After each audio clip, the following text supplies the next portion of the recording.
الحمد لله الذي هدانا لهذا وما كنا لنهتدي لولا أن هدانا الله. أما بعد فأعوذ بالله من الشيطان الرجيم. بسم اللہ الرحمن الرحیم. افلا یعلم اذا بعثر ما فی القبور وحصل ما فی الصدور ان ربهم بهم یومئذ لخبیر.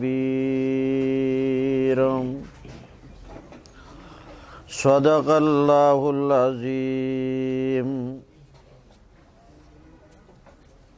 آج کا یہ پروگرام عبید اللہ خان صاحب کی سابقہ روایت کا تسلسل ہے.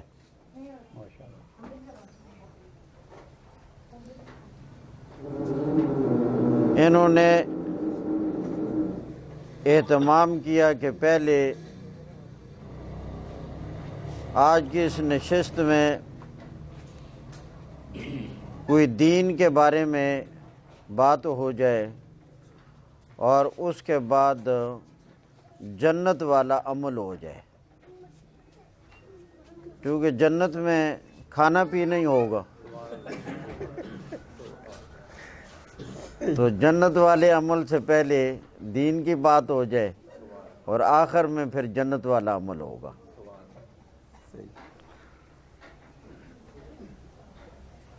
کیونکہ پہلا جو جز ہے اس کی ذرا ضرورت ہے، تو جو جنت والا عمل ہے اس کی ترغیب کی ضرورت کوئی نہیں، اس کے لیے ہر آدمی خود ہی تیار ہوتا ہے. تو آج جو مختصر سی آپ حضرات کے سامنے گفتگو کرنی ہے وہ یہ ہے کہ دنیا میں ہم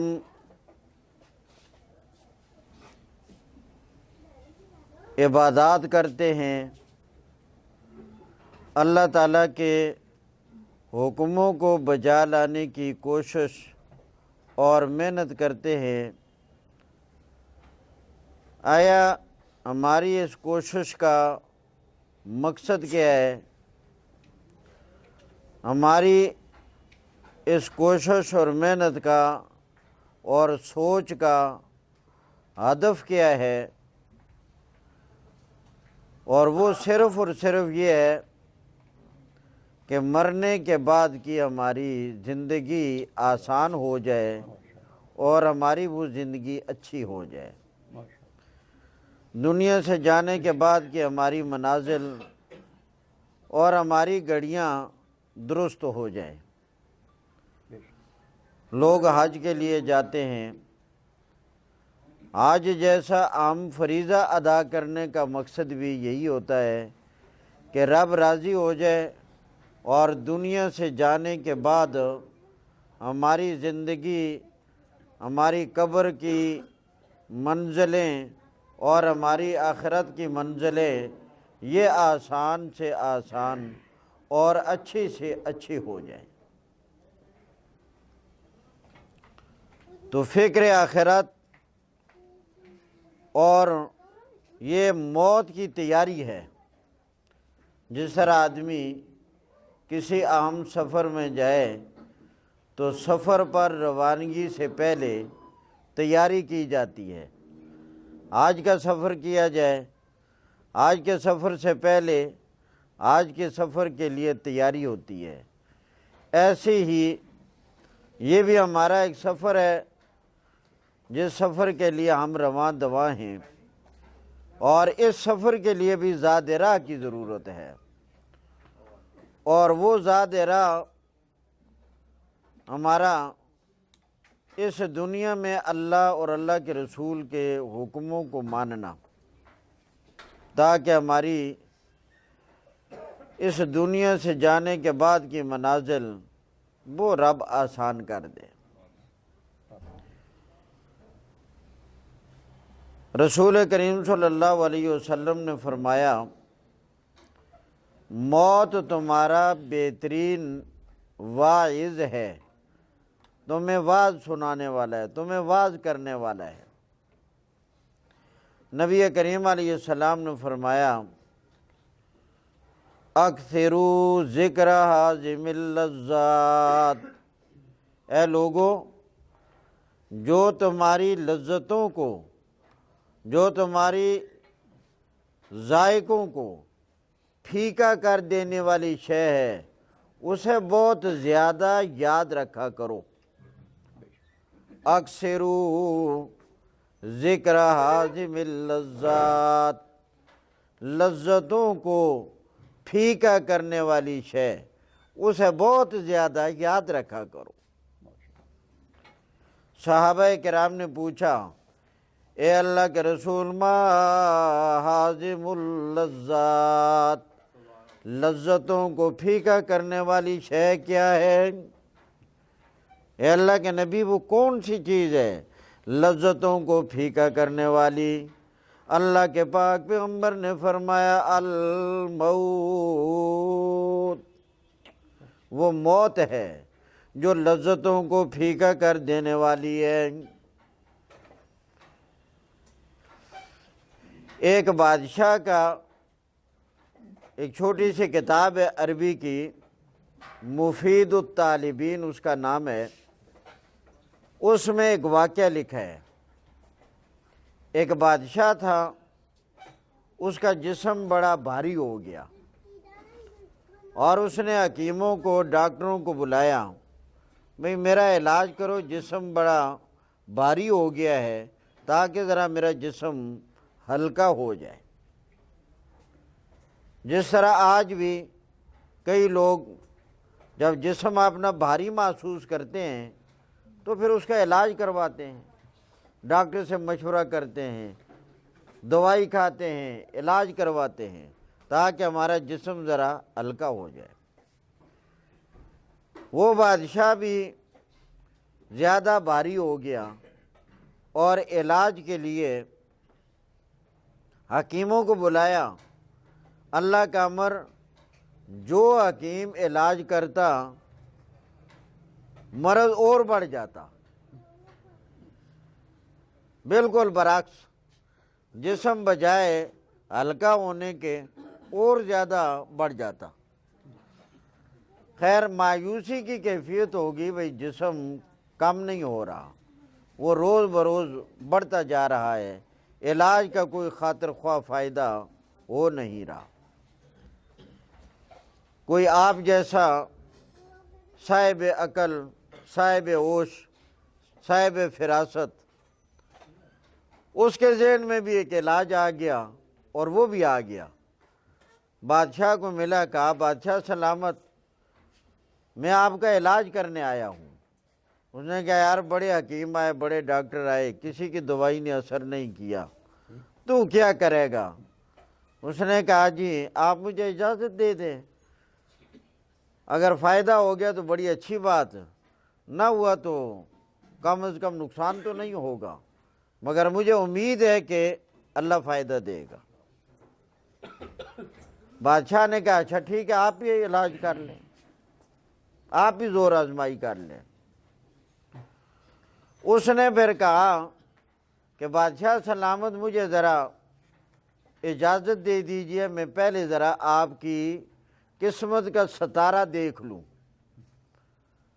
ذرا معلوم ہو جائے۔ یہ ایک طریقہ تھا، اس نے ایک علاج کا طریقہ اپنایا کہ میں ذرا دیکھ تو لوں آپ کی زندگی کتنی ہے، اگر کوئی 2-4 سال رہنا ہے پھر تو چلو علاج کر لیا جائے، لیکن اگر زندگی ختم ہو رہی ہو تو پھر کوئی فائدہ نہیں، پھر رہنے دیں، جتنے دن گزرتے ہیں گزرنے دیں۔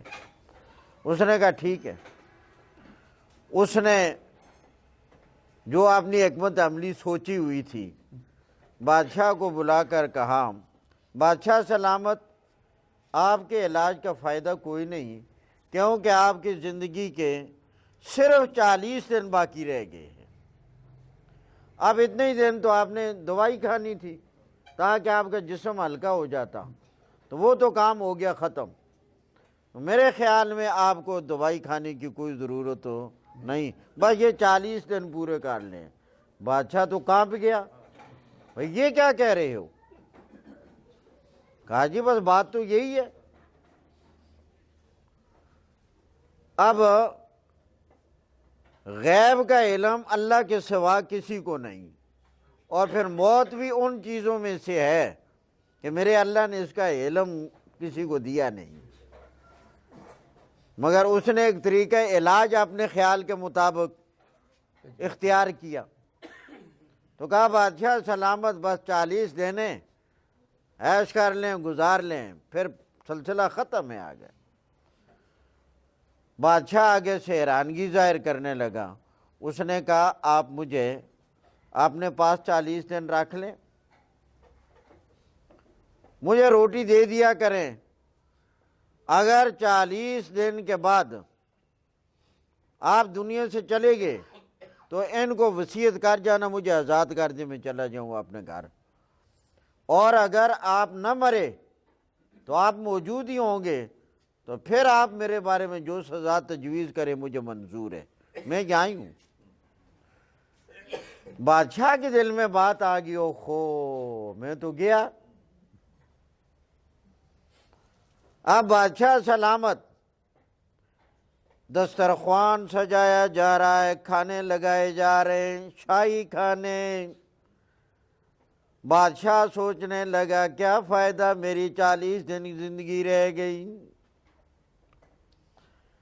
کھانا کھا رہا ہے مجبوری سے، مگر کھانا وہ اثر نہیں کر رہا جو جسم کو بڑھانے والا ہو۔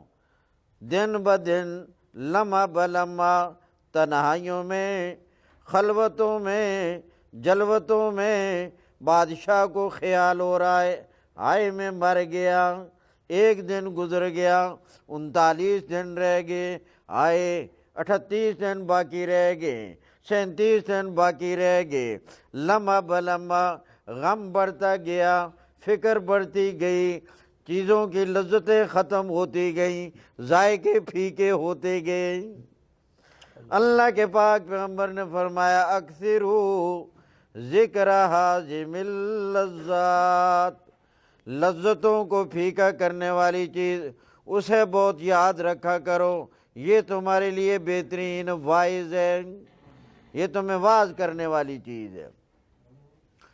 دن گزرتے جا رہے ہیں، بادشاہ پر خوراک اثر نہیں کر رہی، زندگی کی رمق باقی ہے، فکر آخرت سوار ہے، جسم کا مونا شروع ہو گیا، آہستہ آہستہ آخری دن آ گئے، بالکل آخری دن آ گیا، بادشاہ کانپ رہا ہے، ہڈیوں کا ڈھانچہ رہ گیا، اور وقت مقرر جب گزر گیا بادشاہ نے کہا بھائی میں مرا نہیں۔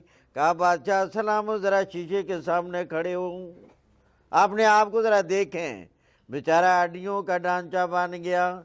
فرمایا تیرے اوپر دوائی نے کیا اثر کرنی تھی، نہ تجھے اللہ یاد رہا، نہ تجھے رسول یاد رہا، نہ تجھے موت یاد رہی، نہ تجھے فکر آخرت ہوئی، تو تو نے دن بدن بڑھنا ہی تھا، یہی میں نے تیرا علاج کیا۔ جو اللہ کے پاک پیغمبر نے فرمایا اکثرو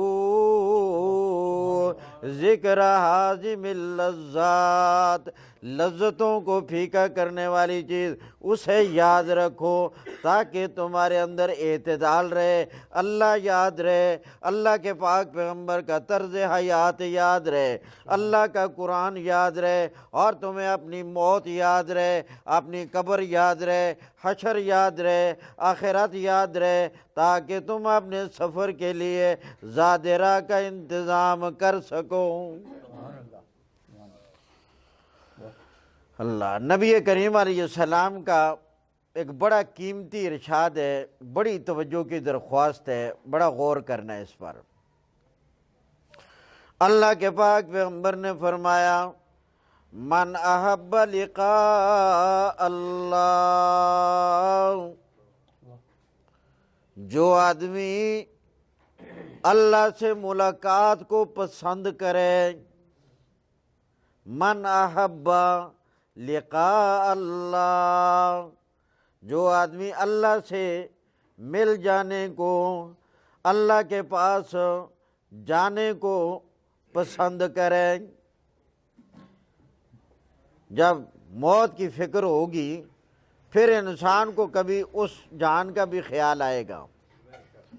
ابھی کچھ ایام پہلے میرے والد صاحب کا انتقال ہوا، تو جب بھی رات کو ہم سوئے ہوتے اور جاگ آ جاتی انہیں، بس زبان پر یہی جملہ ہوتا، اللہ فضل کر۔ اللہ عمل کوئی نہیں ہے، اللہ عمل کوئی نہیں ہے، اللہ کیا ہوگا؟ اللہ عمل کوئی نہیں، اللہ کیا ہوگا؟ اللہ تو اپنا فضل کر۔ تو اللہ کے پاک پیغمبر نے فرمایا، من احب لقاء اللہ، جو اللہ سے ملاقات کرنے کو، اللہ سے مل جانے کو پسند کرے، تو احب اللہ لقاءہ، اللہ سے اللہ بھی اس سے ملنے کو اور اللہ بھی ملاقات کو پسند کرے گا۔ جو بندہ اللہ سے ملنا چاہے اللہ اس سے ملنے کو پسند کرے گا۔ من کرہ لقاء اللہ، جو اللہ کی ملاقات کو اور اللہ سے مل جانے کو پسند نہ کرے۔ بڑی توجہ رکھنے اس حدیث پر، یہ اہل علم کو بھی بڑی دیر سے جا کر سمجھ آتی ہے۔ من کرہ لقاء اللہ، جو اللہ سے ملاقات کو پسند نہ کرے، ناپسند کرے، کرہ اللہ لقاءہ، اللہ بھی اس سے ملاقات کو پسند ہو۔ جب اللہ کے پاک پیغمبر نے یہ بات ارشاد فرمائی، صحابہ کو سمجھ نہ آئی بات۔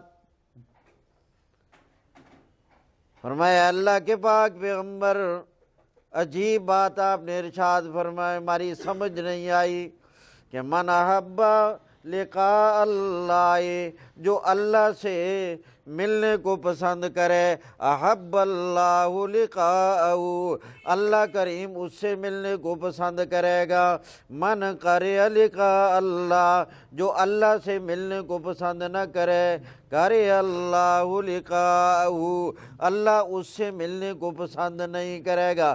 اے اللہ کے پاک پیغمبر، ہماری مشکل یہ ہے، کون انسان ہے دنیا میں جو یہ کہے کہ میں اللہ سے ملنے کو پسند نہیں کرتا؟ ہر آدمی یہی کہتا ہے کہ میں اللہ سے ملنے کو پسند کرتا ہوں۔ وہ کون ہے جو ناپسند کرنے والا ہوگا؟ اے اللہ کے پاک پیغمبر، یہ بات ہماری سمجھ میں نہیں آئی، یہ بات ہمارے دل میں نہیں اتری، سمجھ نہیں آئی۔ جو آپ نے فرما دیا علی الراس والعین، ہمارے سر آنکھوں پر سر تسلیم خم ہے، جو مزاج یار میں آئے۔ اے اللہ کے پاک پیغمبر، جو آپ نے بات کہہ دی وہ تو ہم ماننے کے لیے تیار، ہم نے سن لیا، ہم تصدیق کرتے ہیں، مگر اللہ کے پاک پیغمبر ہماری سمجھ میں بات نہیں آئی کہ کون ہے جو اللہ سے ملاقات کو نہ پسند کرے، جو کہے میں پسند نہیں کرتا، ایسا کون ہے؟ اللہ کے پاک پیغمبر نے فرمایا اس کا ایک ضابطہ بتا دیتا ہوں۔ اللہ کے نبی نے فرمایا، رسول کریم علیہ السلام نے فرمایا میں اس کا ضابطہ بتا دیتا ہوں، اور وہ ضابطہ یہ ہے، بڑی توجہ، فرمایا وہ ضابطہ یہ ہے، من احب الموت، جس نے موت کو پسند کر لیا، موت سے دل لگا لیا، اس نے اللہ سے ملنے کو پسند کر لیا، اور جس نے اللہ سے ملنے کو پسند کر لیا اس اللہ کریم نے اس سے ملنے کو پسند کر لیا۔ وَمَنْ كَرِهَ الْمَوْتَ، اور جس نے موت کو پسند نہ کیا، جو موت سے ڈر گیا، موت سے کترا گیا، موت کو اچھا نہ سمجھا، کارِ اللہ لقاؤ، اللہ کریم بھی پھر اس سے ملنے کو پسند ہو، کیونکہ اس کی ملاقات اللہ کے لیے پھر پسندیدہ نہیں ہے۔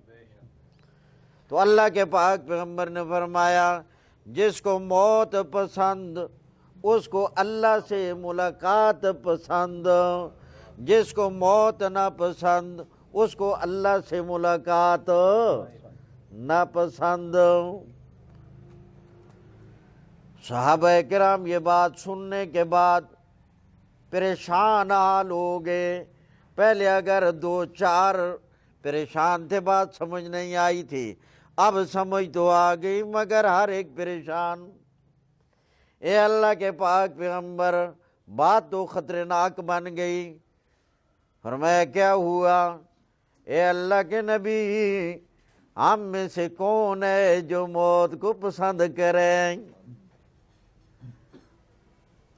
تو آپ بھی ذرا غور کر لیں۔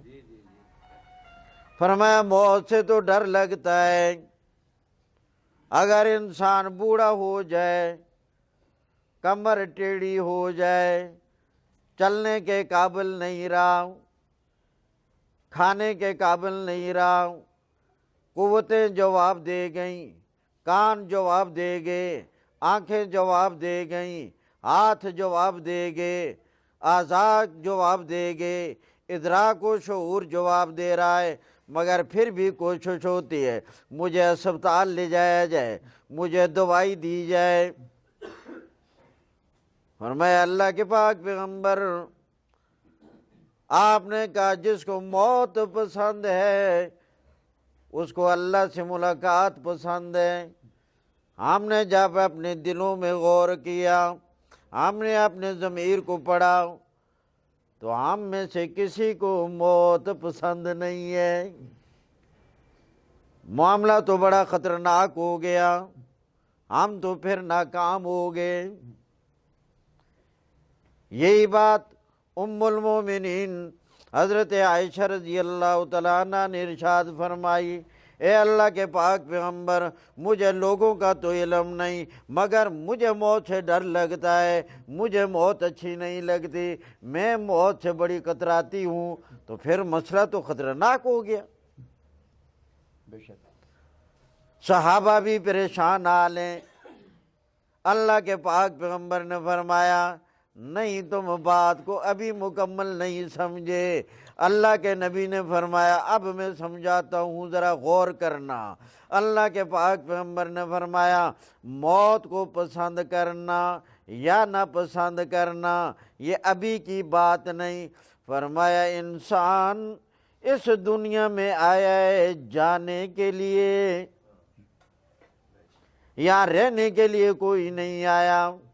یہ ہمارا سفر ہے، بڑی منزلیں طے ہو رہی ہیں، ہم آہستہ آہستہ اپنے سفر میں رواں دوائیں، ہم کرتے کرتے وہ روز ازل سے چلتے چلتے، عالم ارواح سے چلتے چلتے ہم اپنے باپ کی پیٹھ میں منتقل ہوئے، باپ کی پیٹھ سے ماں کے رحم میں منتقل ہوئے، ماں کے رحم سے ماں کی گود میں منتقل ہوئے، ماں کی گود سے ہم نے زمین میں پاؤں رکھا، اور زمین سے آگے ہم نے زمین کے اندر قبر میں جانا ہے۔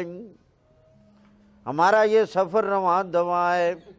اللہ کے پاک پیغمبر نے فرمایا جب انسان کا آخری وقت ہو جاتا ہے، دنیا کی زندگی ختم ہو جاتی ہے، چند لمحات باقی رہ جاتے ہیں، تو اللہ کریم انسان کے سامنے سے آخرت والا، اس کے انجام والا پردہ اٹھا لیتا ہے۔ میرا اللہ اس دنیا میں روح قبض ہونے سے پہلے ہر انسان کو اس کا ٹھکانہ دکھا دیتا ہے۔ ملائکہ پیغام لے کر آ جاتے ہیں، ملائکہ روح کے قبض میں تیاریاں کر رہے ہوتے ہیں، اور پاس لوگ بیٹھے ہوتے ہیں۔ اللہ کریم نے فرمایا فلولا اذا بلغت الحلقوم، جب تمہارے آدمی کی روح نکل کر گلے تک آ جاتی ہے اور وہ تم سے جدا ہونے کے قریب ہو جاتا ہے، اگر تمہارا کوئی زور ہے، اگر تمہارا کوئی اختیار ہے، اگر تمہارا کوئی تصرف ہے، ذرا اس کی روح کو اندر ہی روک کر دکھاؤ تاکہ یہ زندہ رہے۔ فلولا اذا بلغت الحلقوم وانتم حینئذ تنظرون،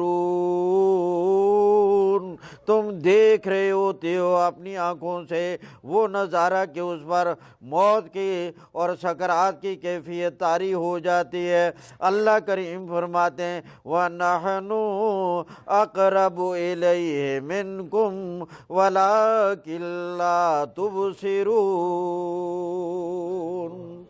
ہم وہاں جو حجاب ہٹا دیتے تمہیں نظر نہیں آ رہا ہوتا، تم بھی وہاں موجود ہوتے ہو۔ میرے اللہ کی مرضی جس کے سامنے سے حجاب ہٹا دے اور جس کو دکھانا دکھا دے اور جس کو چاہے نہ دکھائے۔ اللہ کے پاک پیغمبر مدینہ طیبہ کے اندر مسجد نبوی کے قریب سورج کے بے نور ہو جانے پر نماز پڑھا رہے ہیں۔ اللہ کے پاک پیغمبر نماز میں مصروف ہیں، قرات کی جا رہی ہے، جہراً قرات کی جا رہی ہے، صحابہ پیچھے نماز میں۔ جب اللہ کے پاک پیغمبر نے جنت کی آیات کو پڑھا، جنت کی نعمتوں کو پڑھا، اللہ کریم نے نبی کریم علیہ السلام کے سامنے سے بطور معجزہ پردے ہٹا دیے اور اللہ کے پاک پیغمبر نے اپنی آنکھوں سے جنت کی ایک ایک نعمت کو دیکھا۔ اللہ کے پاک پیغمبر نے ذرا آگے چند قدم بھی اٹھا لیے اور ہاتھ آگے بڑھایا۔ صحابہ کرام نے فراغت کے بعد پوچھا اے اللہ کے پاک پیغمبر، آج آپ نے نماز میں ایسا کام کیا کہ اس سے پہلے آپ نے ایسا نہیں کیا۔ فرمایا میں نے کیا کیا؟ فرمایا اللہ کے رسول آپ آگے بھی چل کر گئے اور آپ نے ہاتھ آگے بڑھایا، پھر خالی ہاتھ پیچھے کر لیا، یہ آپ نے پہلے کبھی نہیں کیا۔ اللہ کے پاک پیغمبر نے پوچھا یہی دیکھا ہے یا کچھ اور بھی دیکھا؟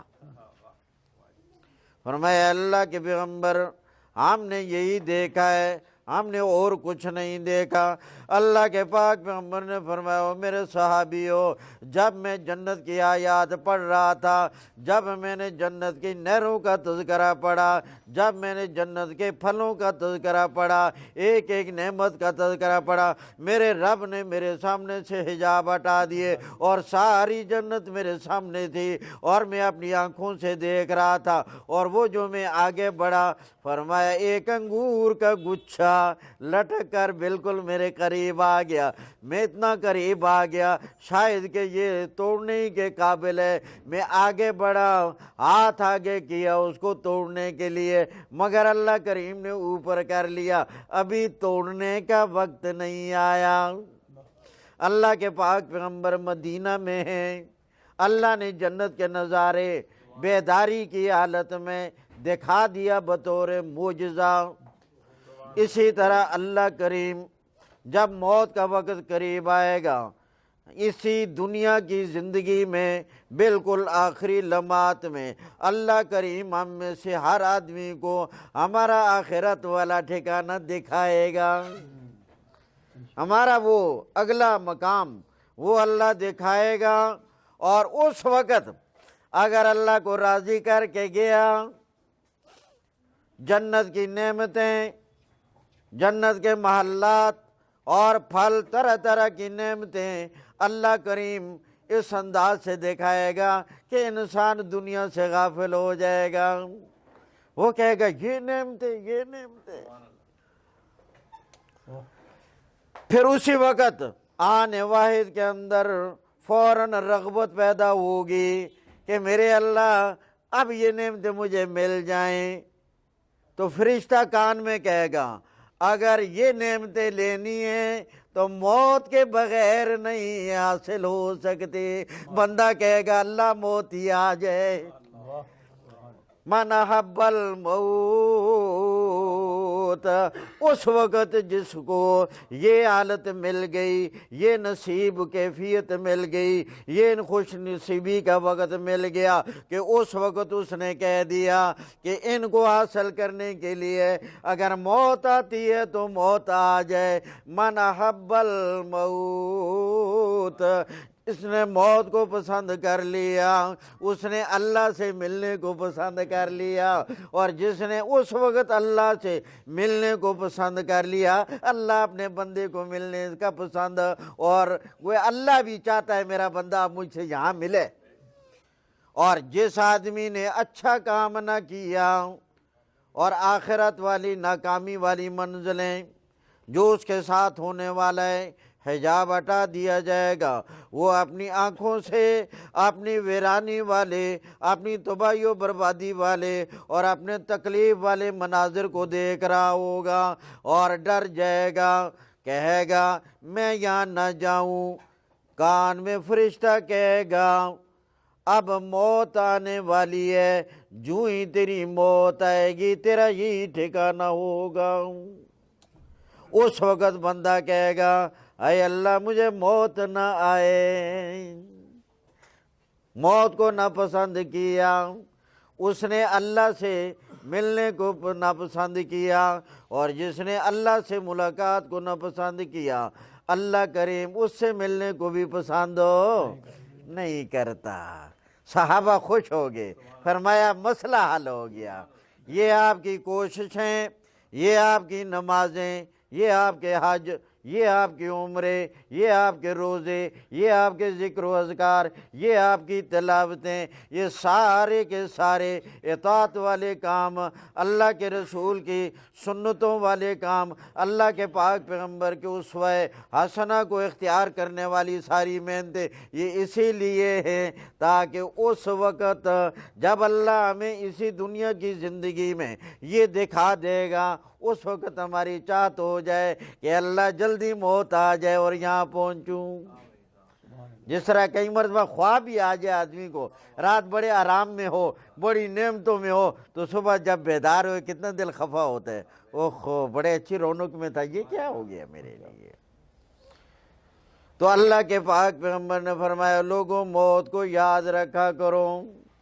اور ایک حدیث میں ہے رسول کریم علیہ السلام نے فرمایا لوگوں اپنے دل کو دھویا کرو، واش کیا کرو، صاف کیا کرو، جس طرح روزانہ انسان اپنا چہرہ دھوتا ہے، کپڑے دھوتا ہے، فرمایا اپنے دل کو بھی دھویا کرو۔ صحابہ نے پوچھا اے اللہ کے رسول ہم دل کو کیسے دھو ڈالیں، دل تو اندر ہے۔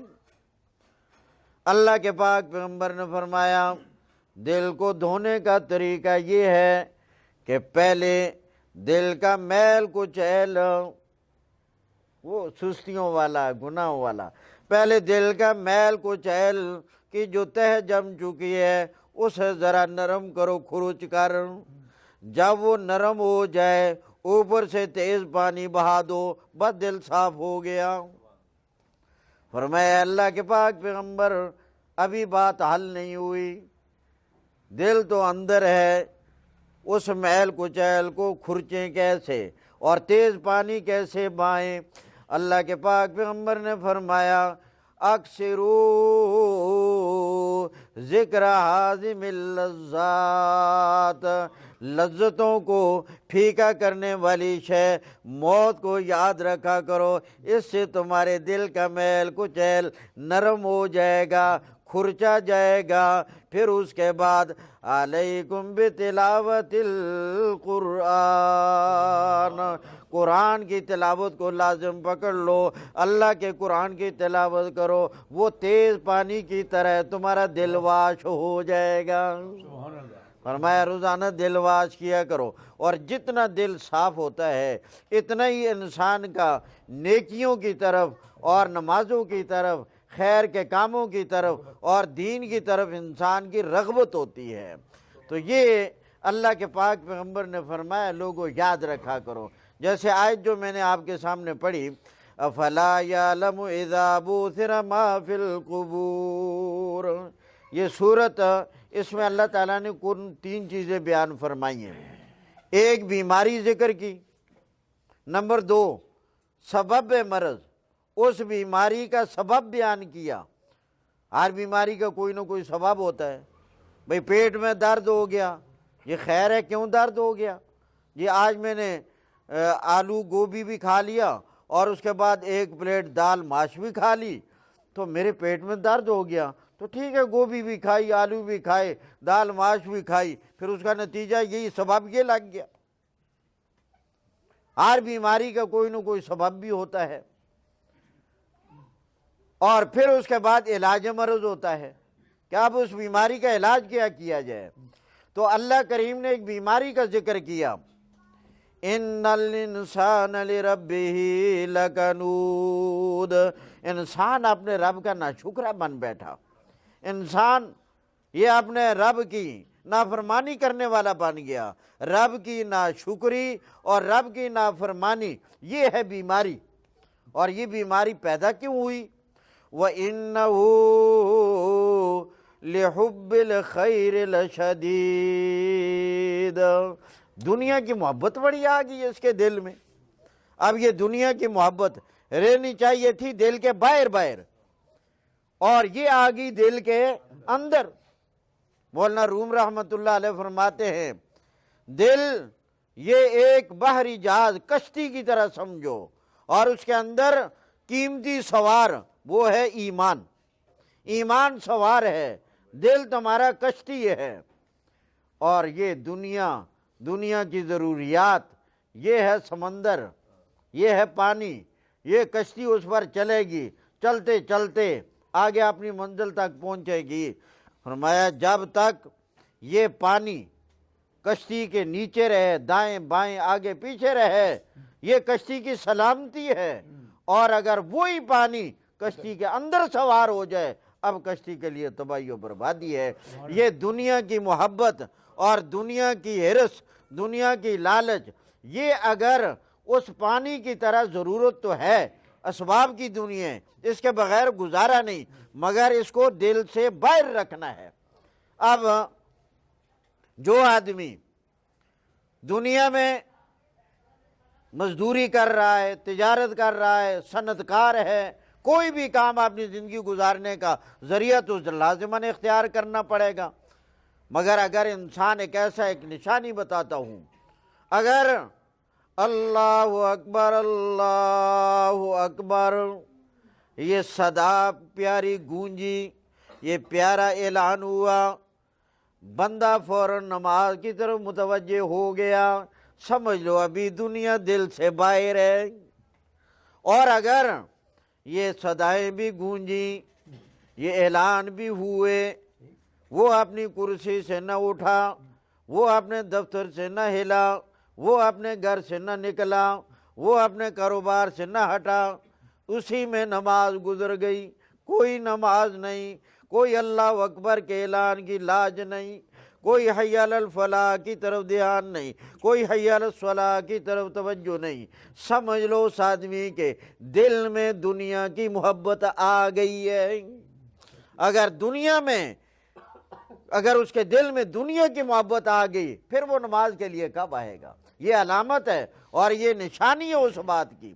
تو جب تک یہ ضروریات اور دنیا کی زندگی یہ ہماری ضرورت کی حد تک رہے، ہمارا مقصد زندگی نہ بنے، اس وقت تک کامیابی ہے۔ تو ناشکری اور نافرمانی کی بیماری پیدا ہوتی ہے جب دنیا کی محبت انسان کے دل کے اندر آ جائے۔ اچھا جی، آ گئی اندر، اب اس کو نکالنے کا کیا طریقہ ہے؟ اس بیماری کا علاج کیا ہے؟ تو اللہ کریم نے پھر اس کا علاج بتایا، افلا یعلم اذا بعثر ما فی القبور، اے انسان یہ خیال کر تو نے قبر میں جانا ہے، یہ خیال کر ایک دن یہ قبر کھلے گی اور قبر کے اندر سے تجھے کھڑا کیا جائے گا اور اللہ کے سامنے تو پیش ہوگا۔ مِنَا خَلَقْنَاكُمْ، اللہ کریم نے اس مٹی سے تمہیں پیدا کیا، وَفِيهَا نُعِيدُكُمْ، اور دوبارہ ہم تمہیں مٹی کے حوالے کر دیں گے۔ وَمِنْهَا نُخْرِجُكُمْ تَارَةً أُخْرَى، اور پھر اسی سے ہم تمہیں، آدمی کا جسم ہے کیا جس پہ شہدائے جہاں، کیا اللہ نے حسین و جمیل بنایا۔ ایک ایک عضو پر غور کرو، میرے رب نے 3 اندھیروں میں کیسا خوبصورت نقشہ کھینچ دیا، اور کتنا باریکی والا اور کتنا گہرائی والا۔ آدمی کا جسم ہے کیا جس پہ شیدا ہے جہاں، ایک مٹی کی عمارت ایک مٹی کا مکان، خون کا گارا بنایا اینٹ جس میں ہڈیاں، چند سانسوں پہ کھڑا ہے یہ خیالی آسمان، جس دم موت کی پرزور آندھی آ کر ٹکرائے گی، بس یہی عمارت ٹوٹ کر پھر خاک میں مل جائے گی۔ مِنْهَا خَلَقْنَاكُمْ، اسی سے ہم نے تمہیں پیدا کیا ہے، وَفِيهَا نُعِيدُكُمْ، اور اسی کے حوالے ہم تمہیں کریں گے، وَمِنْهَا نُخْرِجُكُمْ تَارَةً أُخْرَى، اور پھر اسی سے ہم تمہیں زندہ کر کے کھڑا کریں گے، اللہ کے سامنے پیشگی ہوگی۔ یہ ساری محنتیں اس لیے ہوتی ہیں تاکہ ہمیں اپنا وہ آگے والا سفر یاد رہے۔ اللہ ہمیں عمل کی توفیق نصیب فرمائے۔ وما علینا الا البلاغ المبین۔ الحمدللہ رب العالمین، والصلاة والسلام علی سید الانبیاء والمرسلین۔ یا اللہ سب کا آنا بیٹھنا سننا قبول فرما۔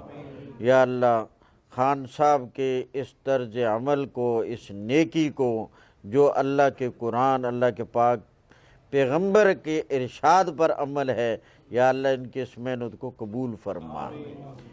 یا اللہ مزید بھی ان کی زندگی دراز فرما، اور اے اللہ یہ پروگرام آئندہ بھی کرتے رہیں۔ یا اللہ ہمیں بھی یہ توجہ نصیب فرما۔ یا اللہ جو لوگ حج کی سعادت حاصل کر کے آئے ان کے حج کو قبول فرما۔ یا اللہ حرمین شریفین کی زیارت بار بار نصیب فرما۔ یا اللہ ہم نے فکر آخرت نصیب فرما۔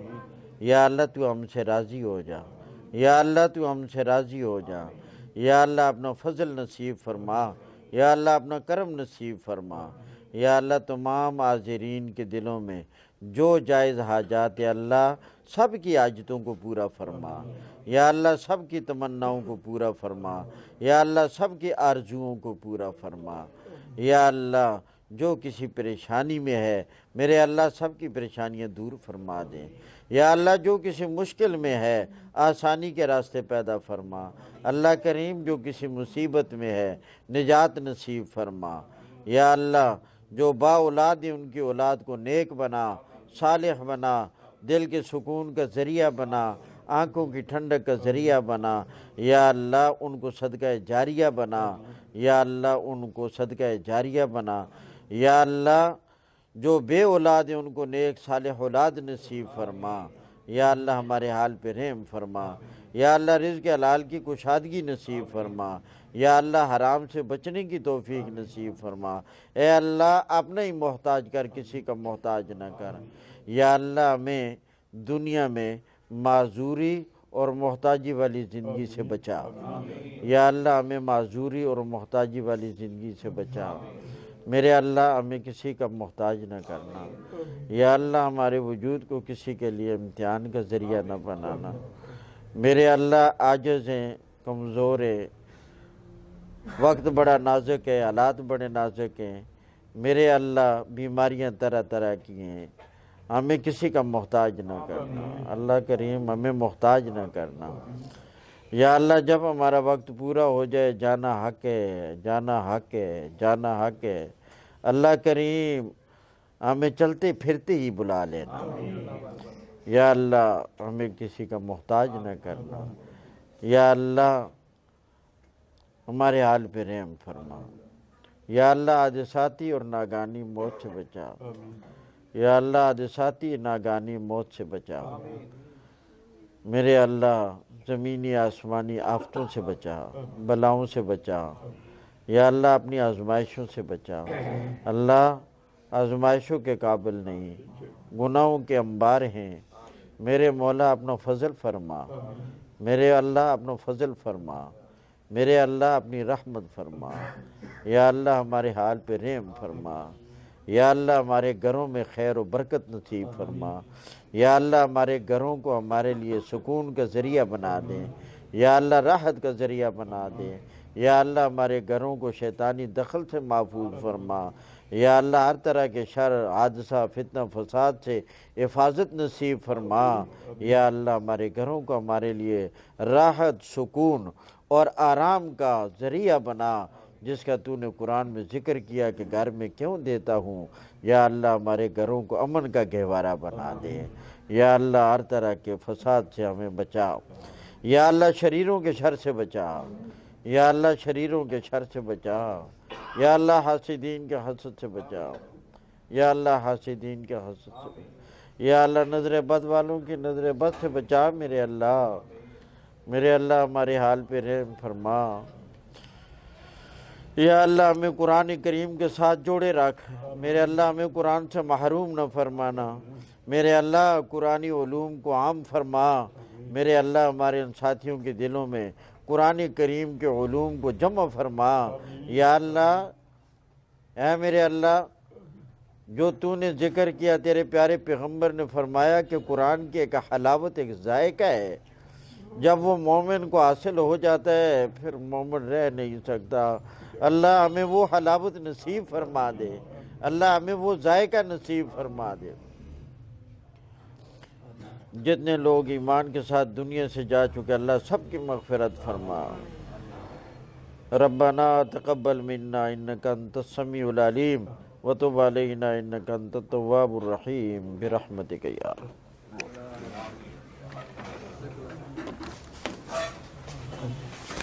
ماشاءاللہ۔